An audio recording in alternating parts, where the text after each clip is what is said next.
Ye. Cik lah. Honda tu yang kena gublo Kat Polo yang. Honda yo? Iban lah kat Honda. Mengkilat Honda kah? Musiru lalat. Kon padu main kamu kayu mo. Ai menau cik lah kan? Lagi pasaran. Kau itu hendak gimana kepegah pasaran sedangkan nyo ada drop. Ai, pasaran yang kada pudu-pudu dino iaitu belau-belau le yakin. 20 juta. 20. 20 juta. 20 juta. Berarti kita gublo 25. Kalau baru. Mono je ye. Turat lengkap. Lengkap mandum. Oh, kabeh deh. Berarti loan tu je gublo 25 ye. Oh, baik melagian. Mangat tak kah? Honda Long. Masakah cok lebah Honda Long 5 juta tu? Punya menan? Tak kena baju tu. Mulai juta atau 2 juta tu. Mana hanjut? Kak cok lebah Honda Long. Hello hang tem ye. Kita jarang utama.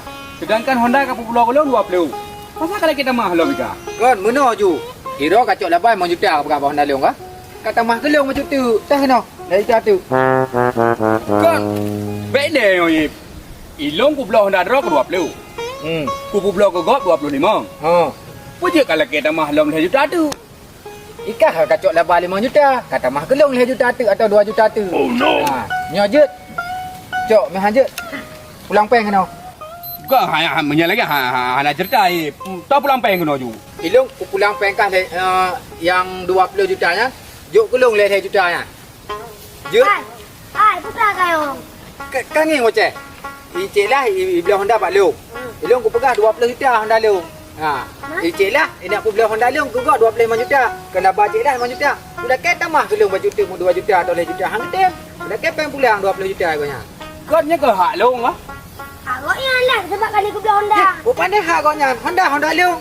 Agaknya Kali aku belah legoknya. kan agaknya kecok lah Pak Long 5 juta. Kan masa nak jadi ni pulang Bangkok beranu. Kak betul bocah. Iji pai hai pulang peng long. Honda han ejo. Peng long kai cok.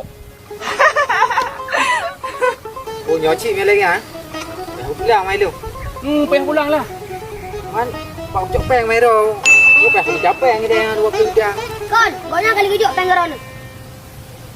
Oh, kiban nyo Hana pokoknya hip ilong benar peng long 20. Ilong mi lagi karo go we. Munya memang hana ka pulang peng long 20. Kabi Honda juga long. kau punya kopi Honda. Bulat-bulat tu kau Long. Jadi kiban manyo. Mahal punya Honda pada ye. Betul tunjuk penggeronnya kalau boron tu. Oh, boleh. Betul tunjuk Honda goknya, dapat goknya nah. Oh, dah bagusnya. Lebih tunjuk kulung betul.